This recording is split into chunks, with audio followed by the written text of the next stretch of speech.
உங்களுக்கான இன்றைய பிரபஞ்ச வார்த்தை.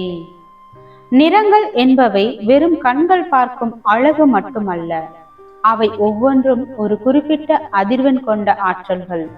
உதாரணமாக, ஒரு மருத்துவமனையில் சுவர்களுக்கு ஏன் வெள்ளை அல்லது இளம் பச்சை நிறம் பூசுகிறார்கள் என்று யோசித்திருக்கிறீர்களா? பச்சை நிறம் என்பது இதய துடிப்பை சீராக்கி ஆழ் மனதிற்கு ஒரு அமைதியான அதிர்வை வழங்குகிறது. மாறாக சிவப்பு நிறம் நம் இரத்த அழுத்தத்தையும் சுறுசுறுப்பையும் உடனடியாக தூண்டுகிறது. அதாவது, நீங்கள் பார்க்கும் ஒவ்வொரு நிறமும் உங்கள் ஆழ்மனதிற்குள் ஒரு ரகசியமான வேதியியல் மாற்றத்தை நிகழ்த்தி கொண்டே இருக்கிறது. இதை உங்கள் வாழ்வோடு ஒப்பிட்டு பாருங்கள். உங்கள் எண்ணங்களுக்கும் நிறங்கள் உண்டு. கோபம் என்பது அடர் சிவப்பு போன்றது, அது உங்கள் ஆற்றலை விரயமாக்கும்.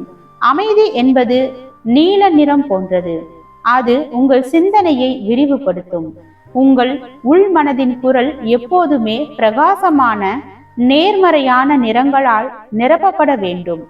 நீங்கள் சோர்வாக உணரும் போது ஒரு நிமிடம் கண்ணை மூடி உங்கள் ஆழ் மனதில் ஒரு பொன்னிற ஒளி பாய்வதாக கற்பனை செய்து பாருங்கள். உங்கள் செல்கள் அனைத்தும் உடனடியாக புத்துயிர் பெறும்.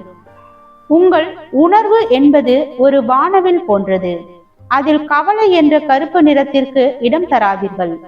என் வாழ்க்கை வண்ணமயமானது என்று நீங்கள் நம்பும் போது பிரபஞ்சம் உங்கள் பாதையில் மகிழ்ச்சியான வண்ணங்களை தெளிக்கும். நாம் செய்யும் தவறு என்னவென்றால், நம் மனநிலையை மாற்றாமல் வெளிச்சத்தை தேடுவதுதான்.